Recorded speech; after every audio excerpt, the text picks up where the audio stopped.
Você já parou para pensar que, no final das contas, o que realmente define a gente não é o que o mundo aplaude? Nossa, completamente. Às vezes a gente se esforça tanto por um reconhecimento, por um sucesso que, lá no fundo, não preenche de verdade. Exato. E se eu te dissesse que existe um livro que mostra exatamente isso, com histórias que parecem contos de fadas, mas que na verdade são um raio-x da nossa alma? Bem-vindo, bem-vinda a este canal espírita, onde você conhece as principais obras da doutrina espírita, apresentadas, sentidas e comentadas com profundidade. Hoje, a nossa conversa é sobre uma obra que é pura joia literária e espiritual. Falamos de Contos e Apólogos, psicografado por Francisco Cândido Xavier, pelo espírito de Humberto de Campos, que assina como Irmão X. Um apólogo, para quem não conhece, é uma narrativa curta, quase uma fábula, onde os personagens podem ser animais, objetos ou até ideias, e que sempre carrega uma lição moral profunda. Irmão X usa essa ferramenta com uma maestria incrível. Ele não nos dá um sermão, ele nos conta uma história, e essa história se instala na nossa mente e no nosso coração, trabalhando a gente por dentro, de uma forma muito sutil, mas extremamente poderosa. É um livro que ensina sem impor, que ilumina sem ofuscar. E é exatamente aí que mora a genialidade, não é? A gente pode ler o mais complexo tratado filosófico sobre a caridade, por exemplo. Mas quando o Irmão X nos conta a história de um faroleiro que gasta seu óleo com pequenos pedidos e deixa os navios no escuro, a gente entende o conceito de responsabilidade de uma forma visceral. É uma obra que fala diretamente com a nossa criança interior, aquela parte de nós que aprende melhor através de exemplos, de sentimentos, de imagens. Ele não está falando para o nosso intelecto apenas. Ele está conversando com a nossa alma. Por isso essas histórias são tão atemporais. Elas atravessam décadas e continuam nos tocando, porque os dilemas que elas apresentam são os nossos dilemas de hoje. Uma das primeiras lições que o livro nos traz, e que é a base para tudo, é a da justiça divina, que é muito diferente da justiça dos homens. No conto Justiça de Cima, 4 operários morrem juntos num acidente. Na Terra, todos são vistos como bons rapazes, recebem as mesmas homenagens. Mas, ao chegarem no plano espiritual, a avaliação é completamente diferente. O primeiro, que usou o trabalho para fins ruins, é enviado de volta para reparar seus erros. O segundo, que enganou a empresa, também volta para restituir horas de serviço. O terceiro, que foi apenas correto e justo, sem fazer nem mais nem menos, ganha o direito de escolher uma nova experiência. Mas o quarto, esse é o ponto alto. E é esse quarto que vira a nossa concepção de cabeça para baixo. Porque a gente vive num mundo que valoriza o extraordinário, o feito grandioso, a pessoa que constrói impérios. Nesse conto, o último operário, que é recebido com honras e luz, não era um líder, não era famoso. Ele era, nas palavras do livro, um herói anônimo da renúncia. Quantas vezes a gente julga o sucesso de alguém pelo que a pessoa tem, pelo que ela conquistou materialmente? E quantas vezes a gente esquece de olhar para o que a pessoa não fez? A mágoa que ela não passou adiante, a fofoca que ela não espalhou, a paciência que ela teve com um colega difícil. Isso também é construção. Isso também é trabalho. E talvez seja o mais difícil de todos. Exatamente. O juiz espiritual explica o porquê da elevação daquele quarto trabalhador. E aqui eu cito um trecho que é a essência do conto. O irmão promovido é um herói anônimo da renúncia. Nunca impôs qualquer prejuízo a alguém. Sempre respeitou a oficina em que se honrava com a sua colaboração e não se limitou a ser correto. Sacrificava-se pelo bem de todos. Soube ser delicado nas situações mais difíceis. Percebe a profundidade? A verdadeira justiça não mede apenas nossas ações, mas nossas omissões, nossas intenções e, principalmente, o amor que colocamos em cada gesto, por menor que seja. Não se trata de construir catedrais, mas de não jogar pedras nas construções alheias. E mais, de sorrir e ajudar quem está construindo ao nosso lado. Outro conto que é uma metáfora espetacular da nossa vida é O Faroleiro Desprevenido. A história é simples e genial. Um soldado recebe uma missão nobre, cuidar de um farol numa costa perigosa, garantindo que os navios não naufraguem. Para isso, ele recebe uma vasta provisão de óleo, suficiente para manter a luz acesa por 12 meses. A missão dele é clara: manter a chama viva para guiar os outros. No início, ele cumpre a tarefa com dedicação.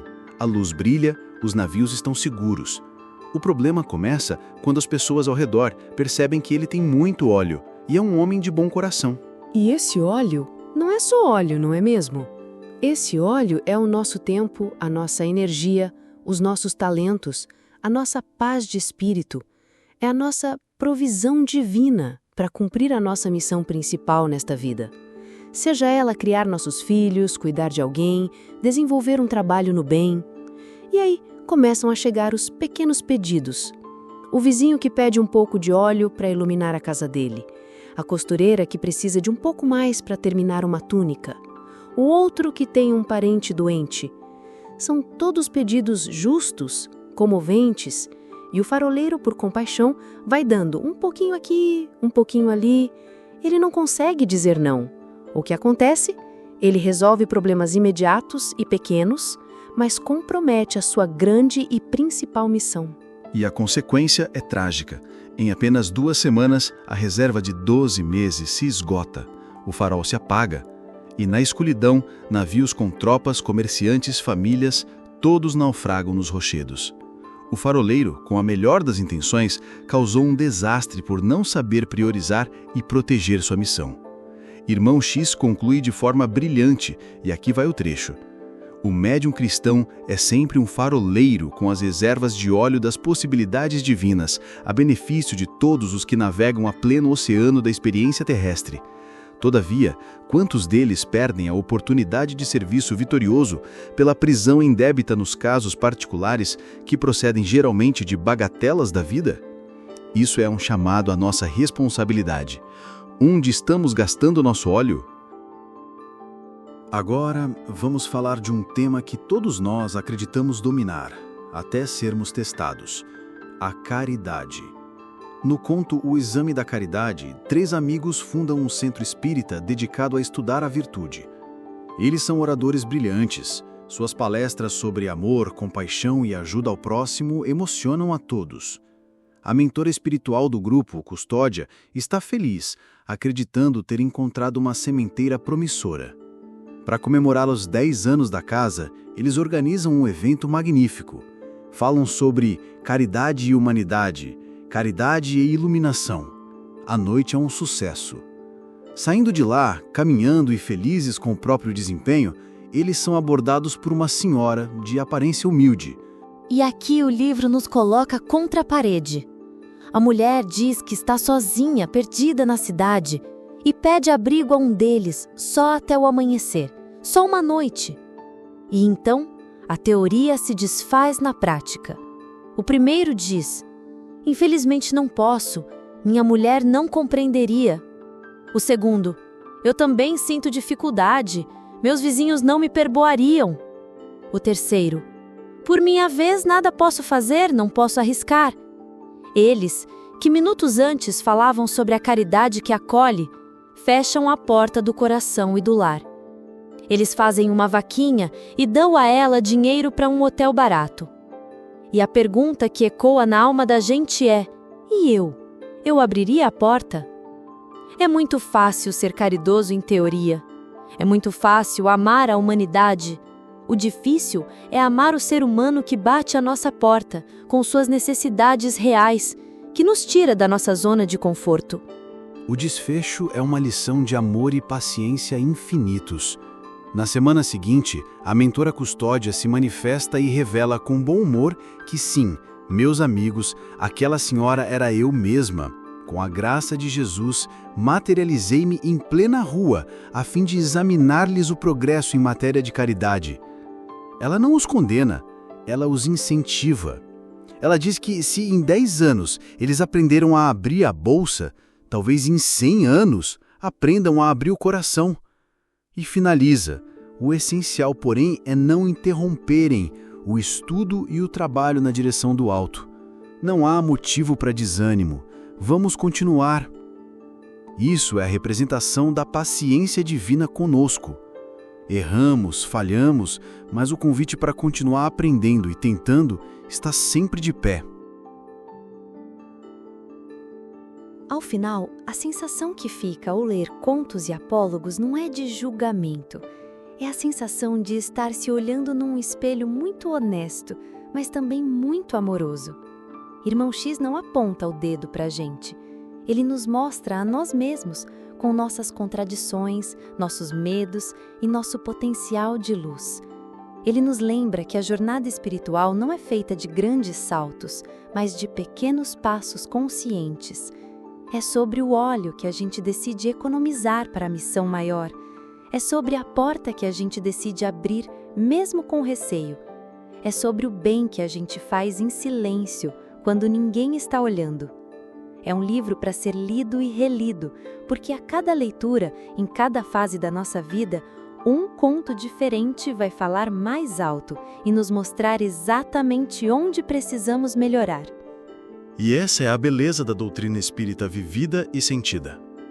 Ela nos convida a sermos melhores, não por medo de castigo ou por busca de recompensa, mas por entendermos que cada ato nosso de amor, de renúncia, de serviço, ecoa na eternidade e nos aproxima da nossa verdadeira essência. Contos e Apólogos é um manual prático para essa jornada.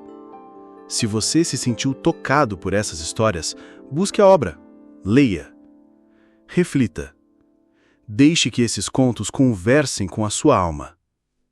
E se este conteúdo fez sentido para você, inscreva-se no nosso canal, curta e compartilhe. Vamos juntos espalhar essas luzes que nos ajudam a navegar pelo oceano da vida. Muita paz!